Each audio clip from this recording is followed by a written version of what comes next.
오늘 보는 것이 이제 아모스가 끝나고 오가다서입니다. 오가다서 잘 안 보입니다. 왜냐하면 신약성경에 이제 한 장으로 되어 있는 데가 요한 2서입니다. 요한 2서가 13절.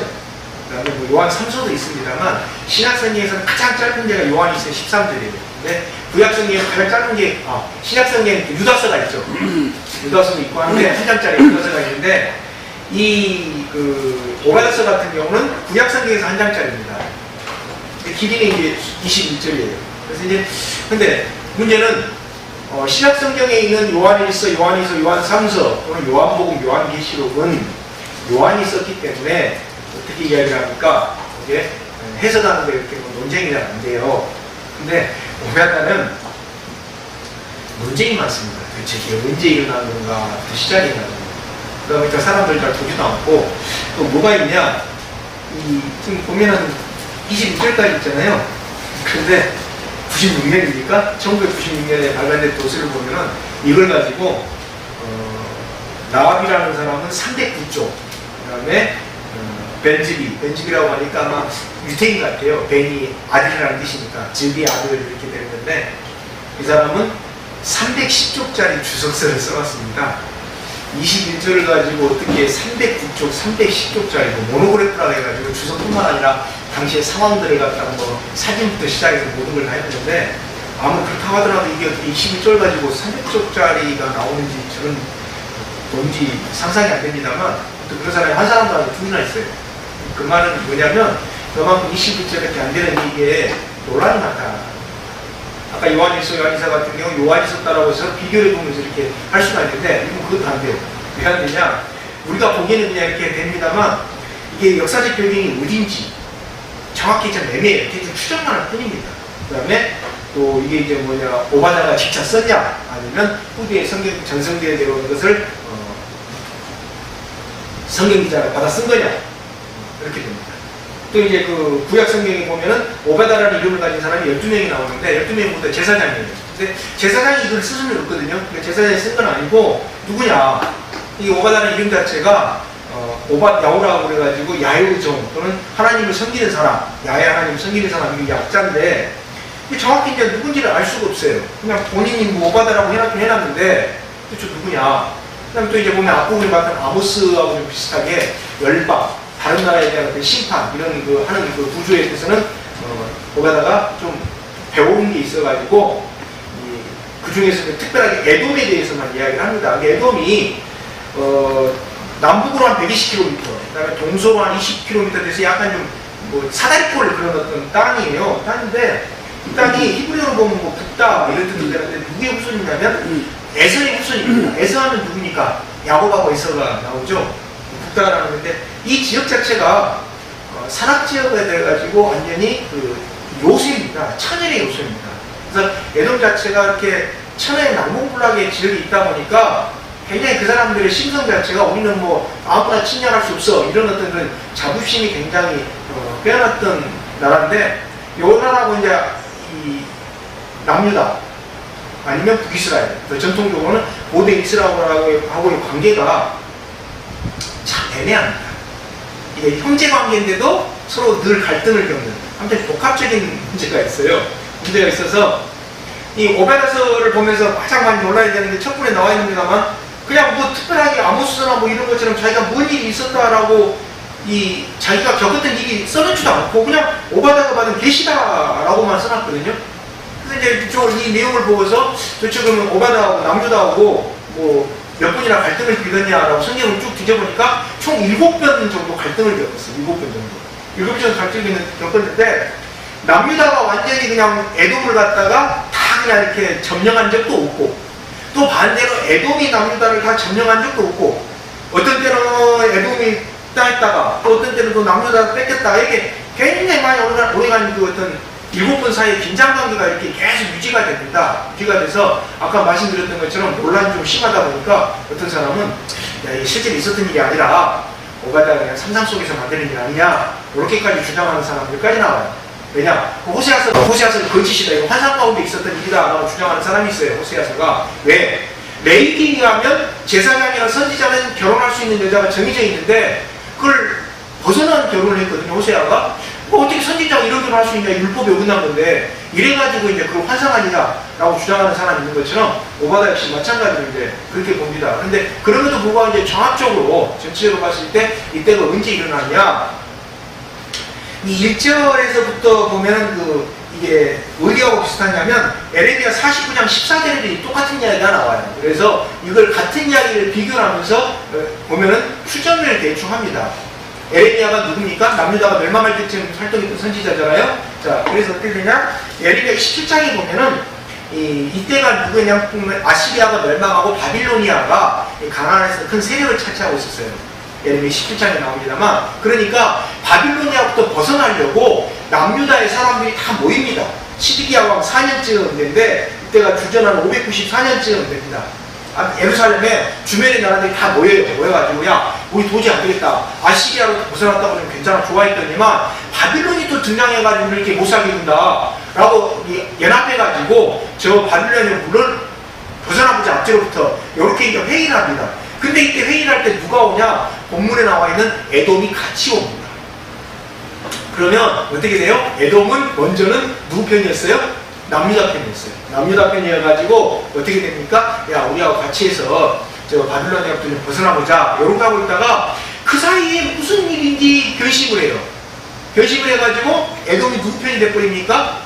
바빌로니아 편이 돼가지고 바빌로니아가 남유다를 멸망시킬 때 같이 바빌로니아 따라서 남유다를 멸망시키러 와요. 원래는 그러면 안 되는데 여기 이제 딱 뒷부분에 보면 7절에 나와 있는 내용이 그겁니다. 그럼 왜 안 됐냐? 아까 말씀드렸던 것처럼 에돔하고 남유다는 형제 국가였거든요. 그래서 신명기에도 나옵니다만 이렇게 나오다가 어떤 땅을 모세가 들어가지 말라 그래요. 왜? 거기는 에돔한테 주신 건데 하나님이 주신 거니까 손대지 말고 이렇게 나와라. 이렇게 해요. 그래서 이제 그때 에돔 왕한테 편지를 보내가지고 이스라엘 사람들이, 출애굽한 이스라엘 사람들이 우리가 지금 가나안을 가려고 하는데 당신 땅을 좀 지나가자.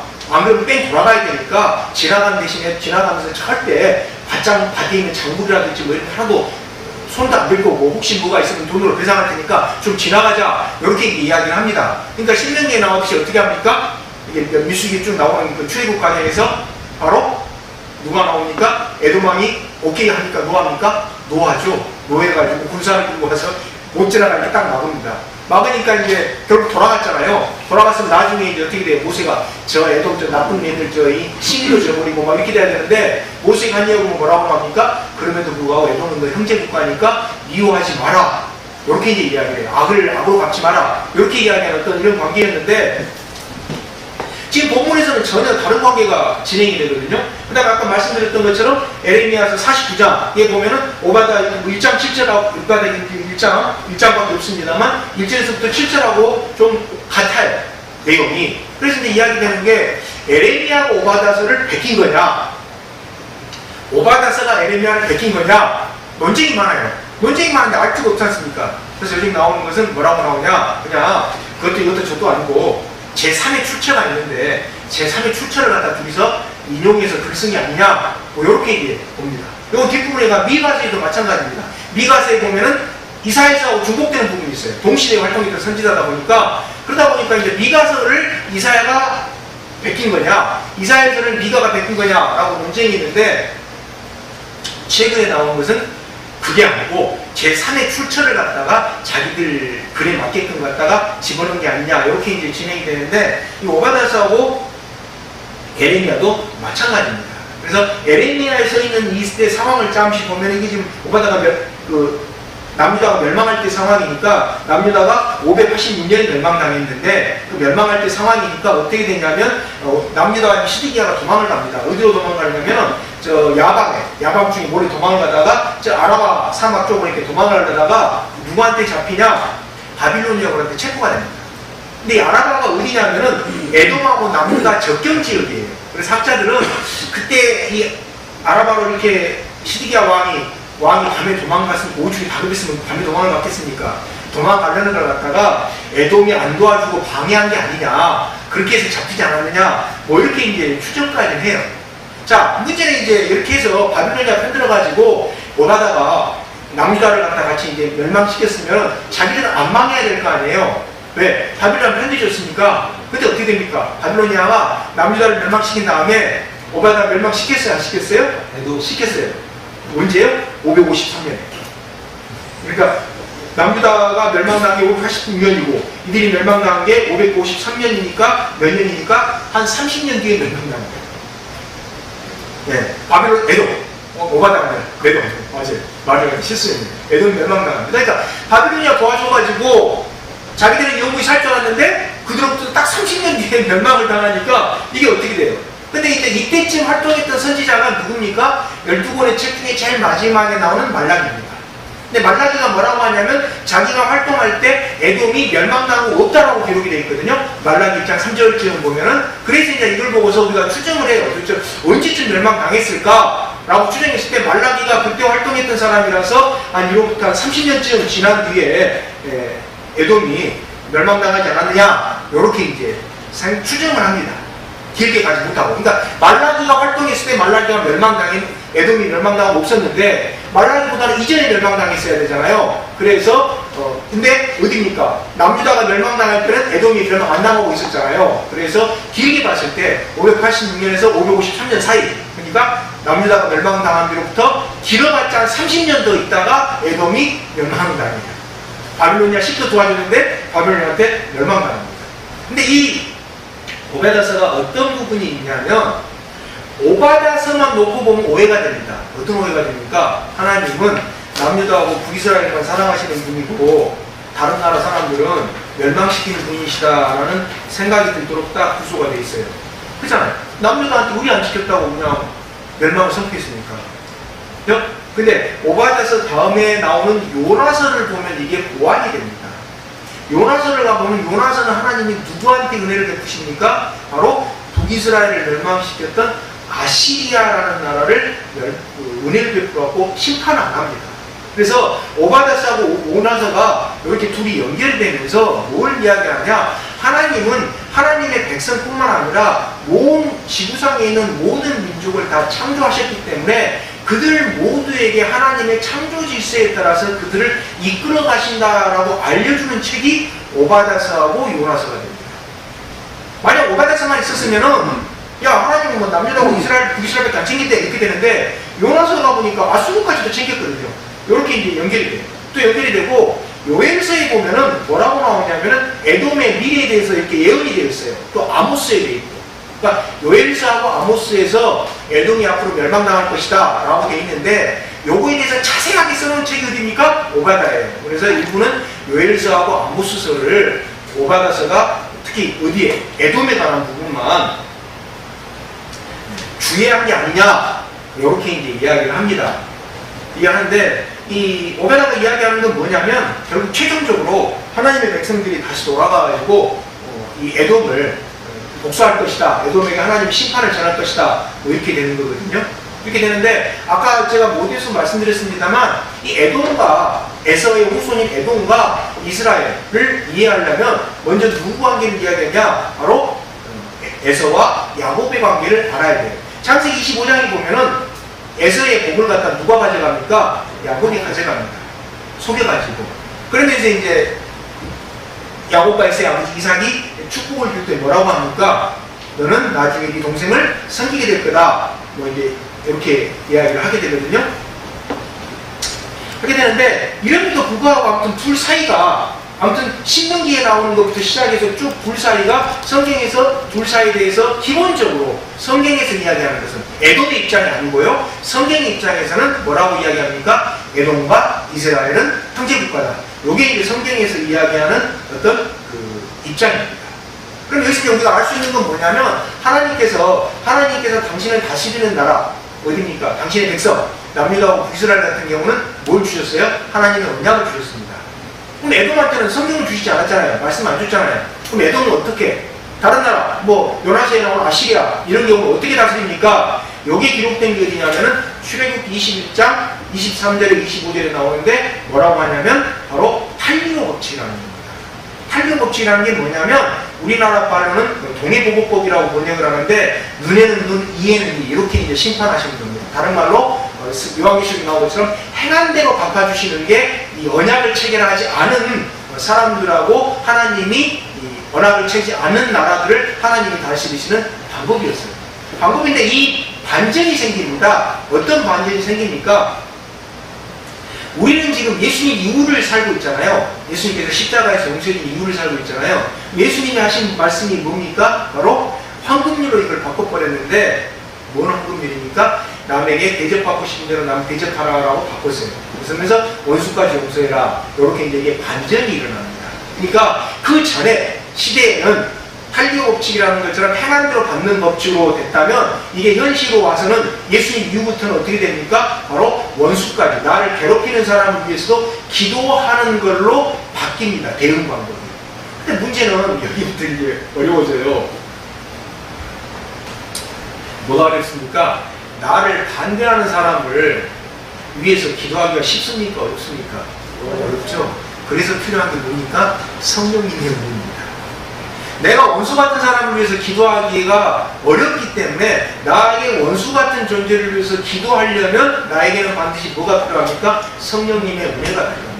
이게 신약성경에서 그려지는 모습이에요. 그러니까 구약성경하고 조금 달라요. 신약세대 이후에 약간 반전이 일어납니다. 이걸 우리가 기억을 하시고서 이제 오바다서를 봐야 됩니다. 근데 1장 1절에 보면은 오바다가 받은 계시다라고 되어 있는데 이 말은 이 세 번역이 좀 번역이 잘 되어 있습니다. 개혁개정 같은 경우는 이걸 갖다가 묵시다라고 번역을 해놨는데 묵시라는 말로 번역하면 안 됩니다. 같은 단어인데 묵시라고 번역을 해놓다 보니까 묵시라는 단어가 가지고 있는 그 의미 공주가 좀 짧습니다. 작아요. 계시라는 것은 굉장히 넓게 이야기합니다만 묵시라는 것은 어떤 특정 환상 뭐 이런 것만 어떤 특정 시간에만 딱 적용되는 이런 걸 갖다 묵시라고 하거든요. 그래서 일부에서 꼭 뭐라고 이야기하냐면 요한 묵시록이라고 합니다. 요한 계시록이 맞지 요한 묵시록이라는 거 안 맞습니다. 똑같은 단어인데 묵시라고 번역을 해놔가지고 이상하게 느끼게끔 이야기를 해요. 계시라고 하면은 그냥 이게 장차 일어날 일이고 하나님의 역사 가운데서 뭐 나타날 것이다 라고 파악하기 쉬운데 묵시라고 번역하는 경우가 있는데 우리가 보는 세 번역은 번역을 잘 해놨습니다. 그래서 받은 계시다 라고 하면서 뭐라고 쓰냐 첫째로 보면은 주 하나님이라고 되는데 이게 히브리어로 보면 아도나이 야훼 또 엘로힘 야훼 이렇게 돼서 두 단어 하나님을 지칭하는 단어를 두 개를 갖다가 같이 반복한 겁니다. 근데 이런 표현을 썼던 사람이 에스겔하고 아모스거든요. 그래서 그 썼던 표현을 갖다가 오바다가 이제 쓴 건데 이 오바다서를 보면 우리가 생각하는 게 뭐냐면 이 시기가 지금 어떤 시기냐면은 남유다가 멸망한 거예요. 지금 보면 멸망당했잖아요. 그러니까 멸망당하는 상황에서 오바다에게 뭐가 주어진 겁니까? 계시가 주어진 겁니다. 남유다가 멸망당했을 때 멸망당으로 끝났다면 오바다에게 계시가 주어져야 됩니까? 안 주어져야 됩니까? 안 주어져야 돼요. 멸망이 끝났는데 무슨 계시가 주어집니까? 근데 그럼에도 불구하고 계시가 주어졌어요. 이 말은 무슨 뜻입니까? 남유다가 지금 굉장히 어려운 상황에 처해 있지만 그럼에도 불구하고 하나님의 은혜는 어떻게 돼요? 계속 지속되고 있다라는 겁니다. 우리가 살아가다 보면은 이런 경우가 많습니다. 어떤 경우가 많냐? 나는 굉장히 어려운 상황이에요. 어려운 상황인데 그렇다고 하나님의 은혜마저 끊어지느냐? 그렇지 않고 내가 어려운 상황임에도 불구하고 하나님의 은혜는 계속 지속되는 경우가 있습니다. 똑같이 지금 남자가 그런 상황이에요. 그러니까 너희들이 어려운 건 알겠는데 그렇다고 해서 하나님께서 내가 너희들에게 쏟는 은혜, 구원의 언약마저 폐기한 적은 없다. 이걸 보여주신 사건이 이 남유다가 멸망당하는 상황에서 오바다에게 주신 계시입니다. 계시인데 1장 1절에 딱 보면 뭐라고 나오냐? 주님께서 이런 민족들에게 천사를 보내시면서 일어나서 예루살렘 처부수로 가자 하신 말씀을 우리가 들었다라고 나옵니다. 그러니까 에돔을 갖다 멸망시키러 간다라는 이야기를 이게 이제 좀 전문용어로 천상의 의전회의라고 이야기하는데 하나님이 회의하시는 모습을 갖다가 누가 보여? 오바다가 봤어요. 에돔을 하나님이 벌주시나 하시는구나. 근데 아까 이게 뭐라고 했습니까? 에레미야서에 똑같이 나왔다 그랬잖아요. 근데 에레미야서에서 여기서는 뭐라고 되어 있습니까? 우리가 들었다라고 되지 않고 내가 들었다라고 단수로 되어 있어요. 똑같은 말씀인데 오바다서는 복수, 에레미야서는 단수. 왜 그럴까요? 여기에는 시대 상황이 있습니다. 어떤 시대 상황이냐? 에레미야가 가장 많이 들었던 이야기가 뭔지 아십니까? 매국노, 변절자, 미친 거짓 선지자입니다. 엄청 이런 이야기를 듣고 살았던 사람입니다. 그래서 에레미야 20장에 보면 나옵니다만 우리말은 너무 세가지고 히브리어로 보면 너무 세요. 너무 세서 권유하심으로 내가 뭐 했납니다라고 권유라고 번역했어요. 함으로. 공유라는 단어가 없습니다. 이 세번역 성경에는 뭐 뭐라고 되어 있냐? 에레미야 20장 한번 제가 봐드릴게요. 하나님께서 나를 속이셨으므로 이렇게 이제 번역을 해놨는데, 에레미야 20장 7절 보면은 하나님께서 나를 속이셨으므로 내가 주님께 속았나이다. 그리고 각주를 해놓고 뭐 설득당했습니다. 또는 설득하셨으므로 또는 유혹하셨으므로 이렇게 이제 표현을 해놨습니다. 이게 사실 굉장히 완화시킨 표현입니다. 히브리어로 보면 무슨 뜻입니까? 하나님께서 나를 강간하셨으므로 내가 강간당했습니다. 이런 뜻입니다. 이게 그렇게 세니까 히브리어로 보면 그런 뜻이에요. 얼마나 에레미야가 선지자 활동을 하기 싫었는지 하나님이 나를 강간하셨으므로 내가 강간당했습니다. 이렇게 써놨어요. 근데 이걸 갖다가 우리가 번역할 때 그렇게 써면 어떻게 됩니까? 교회에서 무슨 일이 있어요? 난리 나잖아요. 그래서 직역을 못하고 돌려놨습니다. 근데 이게 한 가지 이단 사이비 상담할 때는 굉장히 중요한 지침이 됩니다. 어떤 사람들은 뭐라고 이야기합니까? 하나님이 남자라고 이야기해요. 사이비 교수들이. 남자는 형상을 가지고 있대요. 그럼 뭐가 돼요? 하나님 동성애자가 되어버립니다. 에레미야 표현 자체가. 종료 20장 7절 자체가. 그래서 이 에레미야 자체는 그때 써서 이걸 갖다가 상당히 좀 번역을 곤란하니까 뭐 공유하셨으므로 속이셨으므로 이렇게 완화를 시켜놨는데, 오히려 직역한 그 문장이 오늘날의 사이비 교수들 상담할 때 말도 안 되는 이야기가 하나님 무슨 남자 형상이냐라고 이야기하는 반박할 수 있는 귀한 근거가 됩니다. 근거가 되는데, 다시 이제 본문으로 가보면 아까 말씀드렸던 것처럼 에레미야가 하도 그런 말을 듣다 보니까 에레미야는 에돔이 멸망당할 그 이야기를 나 혼자 들었다라고 이야기하지만, 오바다 입장에서는 주변에 동료가 있었어요, 없었어요? 있었어요. 그래서 오바다는 뭐라고 이야기합니까? 우리가 들었다라고 이야기해요. 근데 여기서 우리가 볼 수 있는 게 크리스찬의 자세입니다. 어떤 경우는 나 혼자 듣는 경우도 있고 어떤 경우는 우리가 듣는 경우가 있어요. 그럼 어떻게 해야 됩니까? 나 혼자 듣던 우리가 듣든지 말씀은 어떻게 돼야 돼요? 전파돼야 됩니다. 누가 이야기했던 것처럼 디모데후서 4장 1절에 바울이 이야기했던 것처럼 때를 얻든지 못 얻든지 전파를 했어요. 왜? 때에 관한 것은 복음만 전해놓으면 그 때에 관한 것은 누가 알아서 하시니까요? 하나님께서 알아서 하시니까. 그렇게 이야기합니다. 그래서 본문에 나오는 것처럼 에돔을 우리가 들었다 또는 내가 들었다, 우리가 듣느냐 내가 듣느냐, 이게 중요한 게 아니라 우리에게 전해진 복음을 우리가 주님의 말씀에 따라서 전파하고 있는가 안 하고 있는가, 이게 더 중요합니다. 그저께도 뭐 어떤 제자하고 이야기를 나눴습니다만, 처음에 저희들이 아나도 공동체가 시작한 게 학교부터 시작했지 않습니까? 시작해가지고 지금 뭐 11년째 돼요. 그때 이제 저희들이 내걸었던 모토가 있어요. 모토가 뭐였냐? 북한에 온 친구들한테 인문학을 가르치자. 그러다가 제가 그 대한학교 선생님들 뭐 모임하는 데 갔다 왕따 당했거든요. 무슨 북한 학교 오면 애가 인문학 가르치냐고.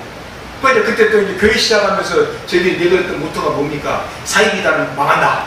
그리고 한반도는 평화관계로, 평화 상태로 갈 수밖에 없다. 결국 한반도는 평화 정착될 거다. 처음에 이제 저희들이 그 이야기 하니까 저희들 보고 제 주변에 제가 몇 사람 그랬어요. 너무 화학되다 그러더라고요. 교회 경영할 생각을 안 하고 너무 이상에 빠져있대요. 근데 지금 어떻습니까? 제가 그동안 이제 북한 쪽 관련 사람들하고 만나다 보니까 많이 저한테 물어봐요. 뭐 전쟁 때문에 저한테 작년에 뭐 재작년 같은 분위기 험상궂을 때 저한테 물어봤던 사람들이 한두 명이 아니에요. 제가 딱 한마디 이야기했거든요. 북한이 지금 전쟁할 수 있는 상태가 아니다. 안 믿더라고요, 그때 그 사람들이. 북한이 전쟁할 수 있는 상태가 아니다. 근데 안 믿어요. 무슨 말입니까? 우리가 출발점을 늘 저는 말씀드리면 기억하자라고 말씀드렸었는데, 우리가 출발했던 지역이 어디냐, 지점이 어디냐, 거기서부터 모든 게 시작을 합니다. 그러니까 우리가 출발했던 지점이 뭐예요? 바로 사이비단은 멸망할 것이다, 망할 것이다. 그 다음에 남북은 결국 한반도는 결국 평화로 갈 수밖에 없을 것이다. 이게 아나도 공동체 출발점입니다. 그걸 갖다 누가 믿어주건 안 믿어주건 어떻게 해요? 저희들은 그냥 외쳐야 돼요. 그 이야기를 1절에 나온 것처럼 우리가 듣든지 나 혼자 듣든지 그걸 외쳐야 되는 게 우리 교회 사명입니다. 그게 우리 교회 출발점입니다. 자, 2절을 보겠습니다. 나는 여러분의 가운데서 너를 가장 보잘것없이 만들겠다. 모든 사람이 너를 경멸할 것이다. 누구한테 하신 말씀입니까? 에돔한테 한 이야기입니다. 아까 말씀드렸던 것처럼 에돔이라는 나라는 굉장히 난공불락의 요새에 지어졌어요. 그러니까 가는 길도 좁은 데다가 위에가 있어가지고 그게 어떻습니까? 누가 와서 함부로 공략하기 힘들어요. 그래서 이 에돔이라는 지역이 어딘지 한동안 밝혀지지가 않아가지고 에돔이 허상, 가짜 나라다라고 주장했던 적도 있어요. 그러다가 나중에 고고학계에 발굴이 되면서 에돔 지역이 발굴이 된 겁니다. 가보니까 바위를 파가지고 뭐 이렇게 성을 만들었고 완전히 난공불락 요새예요. 근데 그걸 또 점령을 했어요. 뭐 아수노만 점령한 게 아니라 나중에 보면은 뭐 그 에돔의 수도라 했던 셀라 이쪽을 남유다의 아마샤 왕이 뭐 점령한 적도 있고, 아무튼 바빌로니아 경우는 나중에 553년에 보면 멸망을 시켰으니까 점령을 했습니다. 근데 점령하기 전까지 아까 말씀드렸던 것처럼, 잠시 말씀드렸던 것처럼 에돔의 입장은 뭡니까? 완전히 교만한 그 자체예요. 감히 우리를 누가 함부로 침략할 수 있어, 이거예요. 왜? 완전히 요새가 한 명으로 한 100명 정도를 갖다가 감당할 수 있는 그런 요새에 사니까, 또 이때 그 에돔의 그 역사를 보면은 중개무역을 해가지고 한때는 또 굉장히 번창을 해가지고 돈을 엄청 많이 벌었어요. 그러니까 뭐 돈 많이 벌었지, 중개무역 해가지고. 그 다음에 전략적 요충지라서 일당 뭐 10명도 아니고 100명 정도는 그냥 막을 수 있는 이렇게 위치지 하니까 완전히 교만 그 자체에 빠져 있었습니다. 근데 하나님이 싫어하시는 것 중에 하나가 뭡니까? 바로 교만이잖아요. 그래서 이전에 나온 것처럼 너를 갖다가 어떻게 됩니까? 가장 격렬하게 못생겨 만들죠. 그래서 3절에 뭐라고 나옵니까? 바위 띠니까 둥지를 들고 높은 곳에 집을 지어놓고 나오죠. 누가 나를 땅바닥으로 꺼낼 수 있으랴라고 마음속으로 말하면 너의 불만이 너를 속였다. 그러니까 네가 거기서 돈 많이 벌고 뭐 양궁불락 요새 지역이고 하니까 너 괜찮을 것이다 라고 건방 떨고 있는데 한순간에 간다. 이게 지금 오바다에게 주신 에돔의 미래, 하나님께서. 근데 어떻게 됐습니까? 말 그대로 이제 그렇게 됩니다. 여기서 이제 약간 지금 뭡니까? 언어유희가 나옵니다. 언어유희라는 게 뭐냐면 이 셀라라는 뜻이 바위절벽. 그 살던 지역이 바위절벽이잖아요. 그러니까 바위절벽이 사는데 바위절벽에서 내동치킬 것이다 이렇게 하면서 이제 이 히브리어로 보면은 이 언어비를 갖다가 형성을 합니다. 그래서 사제를 보면 독수리처럼 높은 곳에 보금자를 꾸몄다 하면서 별들 사이에 둥지를 든다. 요건 약간 어떻게 됩니까? 과장법이죠. 어떤 과장법입니까? 아무리 에돔이 높게 있다라고 어떻게 별자리까지 이렇게 합니까? 근데 이렇게 과장하다가 이렇게 그냥 너무 교만하다가 툭 떨어진 왕이 아니었어요. 이사야서에도 나옵니다. 너무 높은 데로 올라갔다가 그냥 하루아침에 쭉 떨어진 별들이 또 올라갔다가 이렇게 뚝 떨어졌다라고 나오는 것처럼 교만 떨다가 하나님께 그냥 박살 망할 것이다 라는 게 지금 에돔에 대한 하나님의 선포입니다. 그래서 4절 제일 마지막 부분에 뭐라고 되어 있습니까? 일이 반드시 이루어질 것이다 라고 하기 위해서 나 주의 말이다, 나 야의 말씀이다 라고 선포를 합니다. 그러면 이 에돔에 나타난 에돔의 하나님의 심판이 주어진 이야기가 쭉 이제 우리가 좀 감을 잡을 수가 있어요. 처음에는 같이 바빌로니아부터 벗어나기 위해서 남유다에까지 와가지고 같이 동맹하자, 연합하자 라고 회의까지 참석을 했어요. 했다가 안 되겠다, 야 우리까지 같이 멸망당했다 라고 해서 갑자기 배신을 해요. 누구 편으로 갑니까? 바빌로니아 편으로 가요. 바빌로니아 편으로 가면서 어떻게 돼요? 야, 그래도 우리가 바빌로니아 편 들어줬으니까 바빌로니아가 우리를 쉽게 공략하지 않겠지 이렇게 했는데 그 뒤에 딱 30년 만에 어떻게 돼요? 완전히 그냥 멸살을 당해요. 멸살당하고 그 전에 또 이 애시당초부터 이 이스라엘이 어딥니까? 이집트에서 나와가지고 가나안에 갈 때부터 해코지를 해요. 형제국가인데도 불구하고. 그래서 그 전까지 한 7번에 왔다 갔다 하던 치고받고 공격전하는 동안은 좀 봐줬는데 참았는데 마지막에 드디어 이제 남유다가 멸망되는 시점까지도 에돔이 남유다 편 안 들어버리니까 하나님이 최종적으로 선포하시는 게 바로 뭡니까? 에돔 너도 멸망한다 이렇게 됩니다. 남유다의 멸망은 무슨 뜻이 되냐면 바로 뭐가 됩니까? 이스라엘 자체가 없어져 버리게 됩니다. 그 전에 뭐가 어디가 없어졌습니까? 722년에 주전 북이스라엘이 없어졌어요. 그러면 10개 지파가 없어진 거거든요. 그 다음에 몇 개 지파 남았습니까? 2개 지파 남았어요. 그 2개 지파 남았는데 마지막 남은 2개 지파, 마지막 그루터기마저 없애는데 누가 일조를 하니까? 에돔이 일조를 하니까 에돔을 심판하시는 겁니다. 나중에 바빌로니아 어떻게 됩니까? 바빌로니아 결국 심판당하잖아요. 바빌로니아 심판당하면서 누구한테 심판을 당합니까? 페르시아한테 심판을 당하죠. 멸망당하죠. 페르시아들이 다시 이제 돌아오면서 남유다가 그 나머지 두 개 지파가 유다를 갖다 지탱하게 되고, 그때 이제 이후에 예수님 시대가 열리는 이런 현장으로 진행돼서 오늘날 지금 이스라엘이 이렇게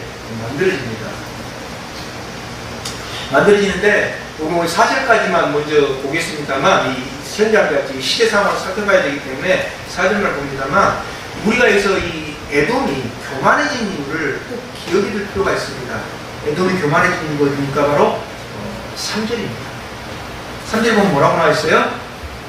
내가 바위쪽에 둥지를 들고 높은 곳에 집을 지어놓고 누가 나를 땅바닥 끌어낼 수 있으랴 하고 마음속으로 말하지만 너의 교만이 너를 속이고 있다.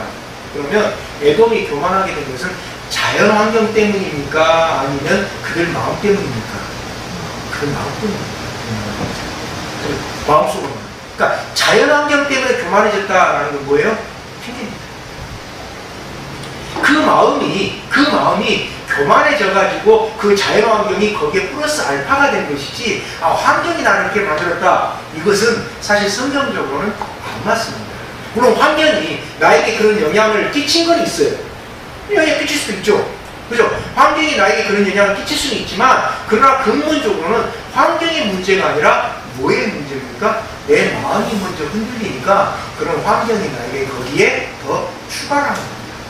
오늘날도 마찬가지입니다. 그러니까 이 에돔이 저질렀던 교만으로부터 우리가 자유로운 사람은 아무도 없어요. 늘 이걸 갖다 우리가 되살펴봐야 됩니다. 내가 이런 교만에 빠졌나? 이걸 갖다가 되살펴봐야 돼요. 안 그러면 우리도 어느 순간에 그냥 그렇게 꼭 빠져가지고 손을 대야 될 사람, 손을 안 대야 될 사람, 그냥 감지를 하지 못하고 아무 데나 손을 댑니다. 그 나라는 아무리 내가 힘들어도 그 나라가 망하는 걸 좋아하면 안 돼요. 우리가 남유다의 입장에 설 수도 있습니다만, 우리가 때때로 에돔의 입장에 서게 될 때도 있어요.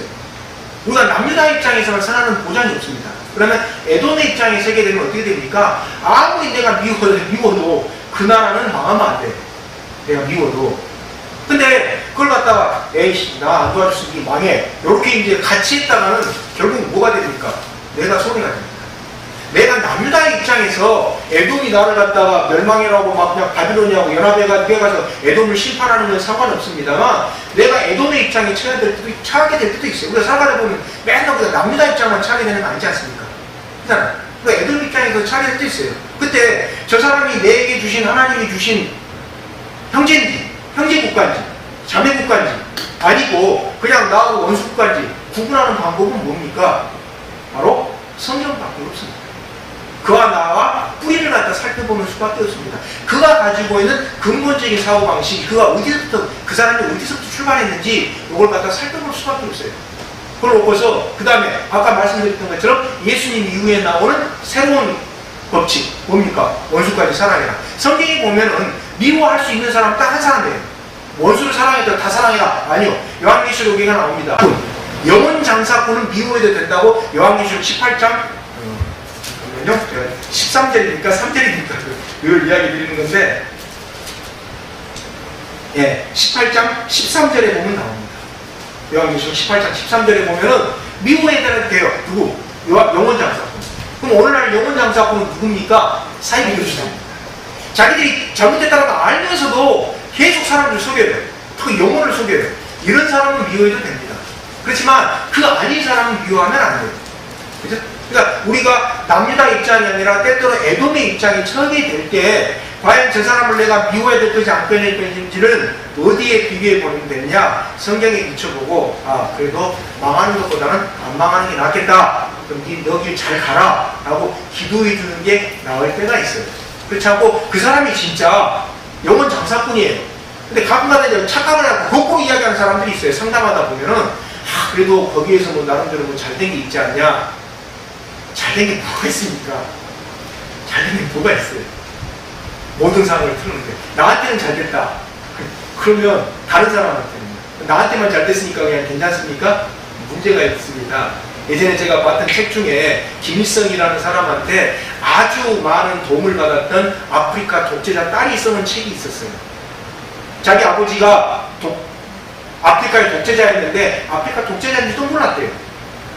삼촌이 구테타를 일으켜가지고 아버지가 빨리 가나와서 전용기 태워가지고 보낸 데가 내려보니까 평양이었어요. 자기 아들이 죽고 자기 삼촌 친족이 그때다 이렇게 가야 돼요. 그러니까 김일성이한테 도움을 받으면서 김일성 종합대학을 졸업하고 김일성 종합대학 졸업한 다음에 자기 아버지하고 뭐 김일성이하고 맺은 언약 약속이 있으니까 그래서 영국으로 보내주더라고요. 근데 졸업장을 땄으니까 영국 가서 이제 뭐 대학원을 가지고 할 거잖아요. 그러면서 나와서 보니까 자기가 그동안 독재자한테 도움을 받았어요. 자기 아버지도 독재자였고 김일성이 독재자였고. 근데 이 사람이 쓰는 책보면 뭐라고 나오냐, 평양에 있으면서 다른 곳을 간 적이 없대요. 어디를 가라고, 꼭 어디를 가라고 이렇게 다니니까 그걸 벗어나 본 적이 없고 그렇게만 본 거예요. 그 사람은. 무슨 이야기입니까? 이단 사이비에서 나름대로 뭘 어떻게 됐다라고 이야기하는 사람하고 그 사람하고 다를 바가 별로 없습니다. 그래서 우리가 구분을 해야 됩니다. 뭘 구분해야 되냐? 아, 이 사람이 망하는 게 좋냐? 안 망하는 게 좋냐? 어디서 통해서 구분해야 된다고요? 성경을 통해서 구분하는 게 제일 좋습니다. 제가 일주일 7월 2일 날 8월 2일이 아니라 8월 7일이니까 8월 7일 날 뭐 법원에서 뭐 수동작을 하나 받아놓고 한 일주일 동안 기도회등이 있습니다. 기도회등이 있는데 저는 어제인 줄 알았는데 아싸란 이야기 금요일 날 가져왔어요. 금요일 날 가져왔는데 이거 이제 본문하고 상관없는 이야기입니다만 여러분한테 드려야 될 것 같은 이야기 드립니다. 사사기 7장하고 6장에 답이 딱 오더라고요. 아, 보면은 누굽니까? 기드온과 300명입니다. 32,000명이 왔어요. 미디안하고 싸운다고. 근데 하나님이 먼저 22,000명을 돌려보냅니다. 그 다음에 10,000명 남았는데 10,000명 중에서 군체 700명을 돌려보내고 300명만 남겨놔요. 그래서 잘 모르고 딱 그 말씀이 와요. 오늘 아침 쭉 다시 보는데 기드온이 떨고 있었더라고요. 300명만 남겨놓습니다. 한번 봐보실래요? 오늘 아침 받은 말씀이라서 여러분 꼭 같이 좀 나누고 싶습니다. 사사기 7장입니다.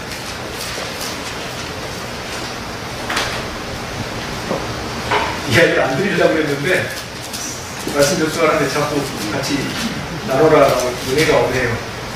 374쪽 한번 보시면 됩니까? 구약성경 큰 글자 성경 374쪽입니다. 사사기 7장 10절입니다. 구약성경 374쪽.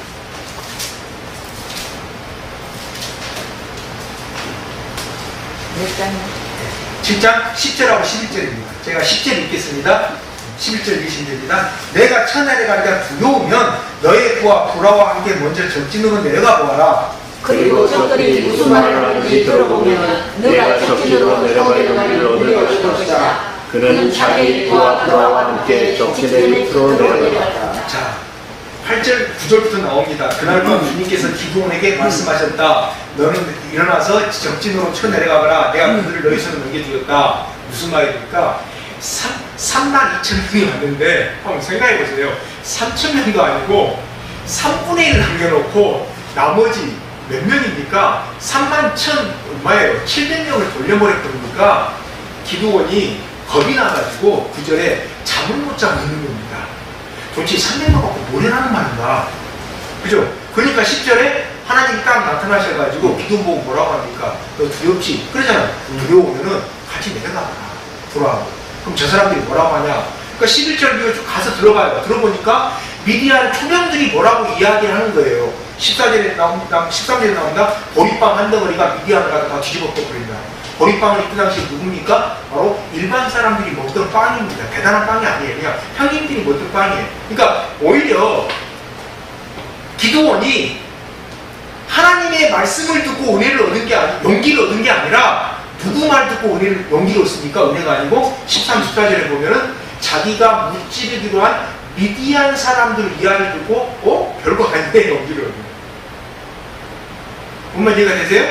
기드온이 하나님의 말씀을 듣고 지금 용기가 100배였고 300년 갖고 뭐 아무것도 아니다 무찌르고 가는 게 아니고요. 보세요. 제가 지는 이야기도 하나 딱 봐보세요. 10절 11절 겁나지? 예.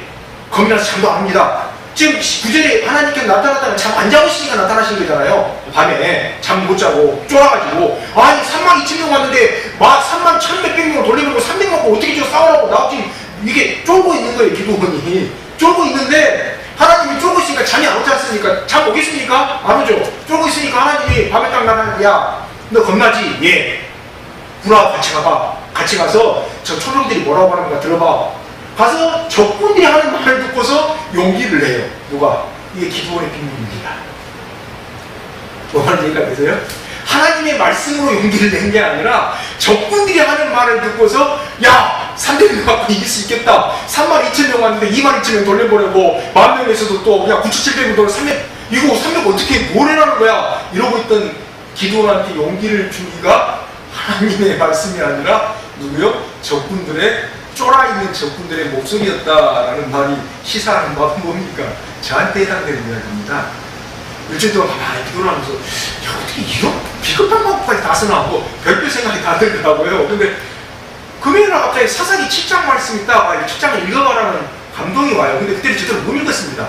정신이 막 복잡해가지고 막 어제부터 수업하는 날 있잖아요. 토요일날. 그래서 어제 수업 중에 보다가 오늘 아침에 쭉 읽어보는데 이게 아닌 거예요. 뭐가 아니냐? 기도원도 쫄고 있었던 거예요. 보니까 겁먹었네? 그랬는데 하나님이 기도원한테 내가 힘내라고 할 때 힘내 이게 아니고 가서 적군이 하는 얘기도 기도원도 이럴 때가 있었구나. 그죠? 이게 현실입니다. 신앙의 현실입니다. 무슨 이야기입니까? 우리가 출발한 지점이 있습니다. 그죠? 거기서부터 우리의 모든 것이 시작이 됐습니다. 우리가 그걸 지키고 있으면 그걸로 족한 겁니다. 숫자가 많아지고 적어지고 이건 우리하고 상관없어요. 그에 따라 달라집니까? 아니죠. 그죠?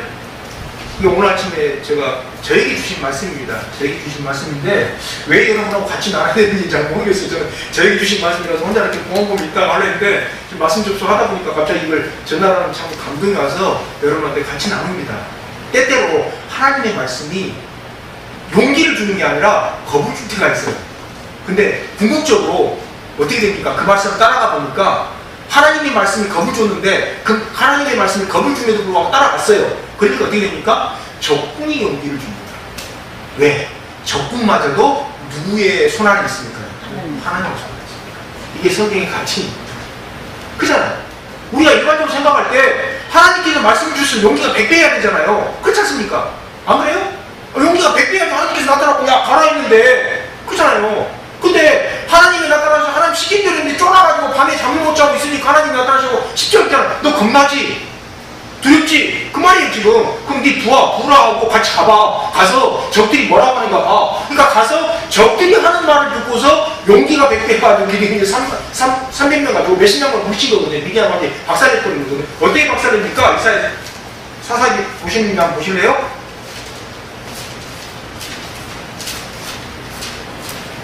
7장 22절입니다. 300명 나팔을 불 때 주님께서 모든 적들이 저희들끼리 칼로 찌게 하셨다. 저희들끼리, 자기들끼리. 그래서 적군은 도망하여 스레가의 베시다와 또 뒷밥에 가까운 아베무엘라의 경계선까지 후퇴하였다. 자기들끼리 싸워가지고, 그죠? 뭐 저한테만 해당되지 않는 이야기라서 여러분하고 같이 나누라고 하신 건지 어떤지 모르겠는데 본문에 의하면 성경에 의하면 하나님이 주신 말씀이 때때로 겁을 나게 할 때도 있습니다. 매번마다 하나님이 주신 말씀이 용기를 주는 건 아니에요. 그런데 겁이 난다고 하더라도 하나님이 주신 말씀이 겁이 나다 하더라도 끝까지 따라가니까 끝까지 그 말씀을 지키니까 뭐가 주어집니까? 승리가 주어집니다. 오히려 끝까지 그 말씀을 지켰다고 적군이 용기를 줘서 승리하게 합니다. 이게 하나님 역사의 비밀입니다. 그래서 뭐가 중요합니까? 순종이 중요합니다. 겁이 나죠. 300명 가지고 안 납니까? 32,000명 300명 나는데 겁이 안 나요? 그럼 모르겠어요. 그럼 뭐 그 정도의 담력이 있는 사람은 저는 못 됩니다. 근데 중요한 것은 겁이 나고 안 나고보다 더 우선하는 게 뭐다라는 것보다 순종입니다. 순종에서 뭐가 나타났습니까? 기적의 역사가 나타났습니다. 그냥 여러분 중에 순종 안 한 분은 없어요. 없는데 아랍 공동체 입장을 가만히 놓고 좀 기도를 하다가 순종하자라는 생각이 자꾸 듭니다. 왜? 우리의 출발점 자체가 기적이거든요. 출발할 때 저 많이 비웃었어요. 저 동기들, 제 친구들하고, 야, 교회, 목사가 됐으면 교회 경영을 생각해야지, 헌금 시간, 헌금 시간 없다, 몇 사람 되고 안 사람 안 되고, 야, 경영을 해야지, 무슨 그렇게 하면서. 그래도 교회 적자 안 나와. 이게 희한하게 간다, 이랬거든요. 아까 말씀드렸지, 제 자랑이 아니라, 가서 왕따됐어요. 북한민들한테 인문학 가르쳐야 된다니까. 무슨 그렇게 어려운 걸 가르치냐, 저기서. 아니, 유행이니까 북한에서도 누가 그러냐? 남한 사람 보는 게 아니라 자기가 북한에서 무슨 뭐 꽤 유명한 대학을 나왔던 사람이에요. 그 사람이 저한테 그러는 거예요. 형 간사님들 이상적으로 두고 봅시다 했더니만 두고 봅시다 하고 아무튼 11년째입니다. 앞으로 어떻게 될지 저도 잘 몰라요. 뭐 어떻게 되긴 되겠죠. 뭐가 될지 저는 아무도 모릅니다. 그냥 저에게 주신 길까지만 갈 뿐인데 중요한 것은 두렵고 안 두렵고가 아니라는 겁니다.